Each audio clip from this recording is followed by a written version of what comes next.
Hey hello everyone, welcome back to legal pulse. तो आज हम डिस्कस करने वाले हैं महाराष्ट्र हाई कोर्ट की जजमेंट, जिसके तहत उन्होंने कुछ ऐसे पॉइंट डिस्कस किए हैं कि अगर आप पर कोई केस दर्ज होता है और उसमें ये सभी पॉइंट्स पाए जाते हैं तो ऐसे केस को खारिज कर दिया जाएगा, मतलब खत्म कर दिया जाएगा।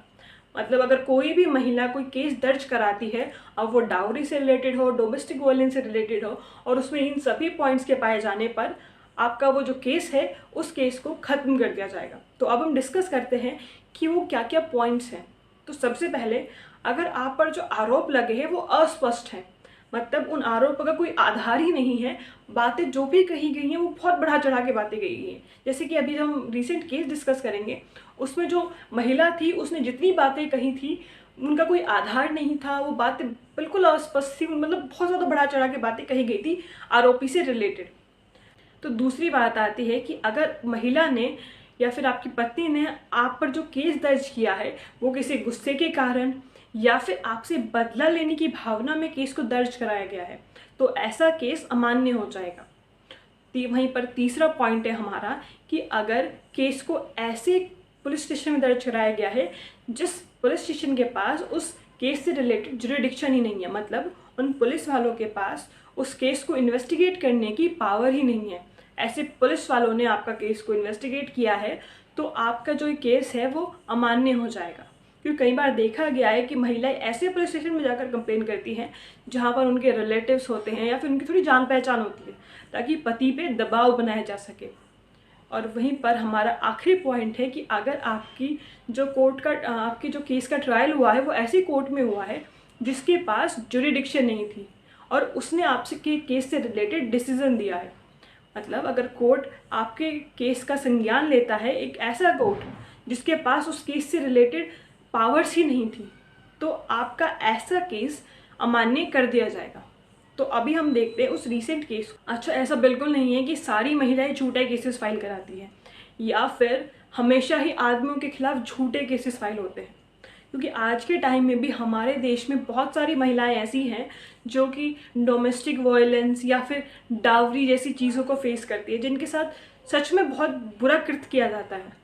पर वहीं पर अगर सिक्के के दूसरे पहलू को देखा जाए तो कुछ महिलाएं ऐसी है जो कानून उनकी प्रोटेक्शन के लिए लाए गए थे उन्हीं कानूनों का फ़ायदा उठाती हैं, लोगों पर झूठे केसेस फाइल करा के, अब वो चाहे किसी से बदले की भावना में हो या किसी गुस्से के कारण। वहीं पर हमारे इस रीसेंट केस में क्या होता है, इसमें एक कपल की शादी होती है 2002 में, और 2013 में वाइफ हस्बैंड के अगेंस्ट में केस फाइल कर दिए under section 482A of IPC, जिसमें वो कुछ वस्तुओं के नाम लिखाती है जो कि उसके पिता ने शादी के टाइम पे उसके ससुराल वालों को दी थी, जिसमें कि एक स्कॉर्पियो कार थी और फ्रिज, टीवी, चांदी के बर्तन, 100 से 150 किलो सोना और 5 लाख रुपए। और उसका कहना था कि जितने भी सोने चांदी की जो वस्तुएं हैं ये सभी जॉइंट बैंक लॉकर में रखी हुई थी और जिसकी चाबी उसकी सौतेली सास के पास रहती थी। पर जब बैंक से रिपोर्ट आई तो उस लॉकर के बारे में कोई भी विवरण नहीं मिला, मतलब कोई भी जानकारी या कोई भी ऐसा एविडेंस नहीं था जो उस लॉकर की होने की पुष्टि करता हो। मतलब हमारे पास उस लॉकर से रिलेटेड कोई भी वैलिड एविडेंस नहीं है कि ऐसा कोई लॉकर एग्जिस्ट करता था। और दूसरा बात करती है प्रॉपर्टी की, तो प्रॉपर्टी जो थी वो एक एंसेस्ट्रल प्रॉपर्टी थी और जो पैतृक संपत्ति होती है वो मिलना आपका अधिकार होता है, आपको कोई उससे बेदखल नहीं कर सकता। और जो उसका जो हस्बैंड था उसने पहले से ही जो पार्टीशन है उसके लिए केस दर्ज करा रखा था, तो उस जो प्रॉपर्टी थी उससे तो उसे बेदखल किया ही नहीं जा सकता था।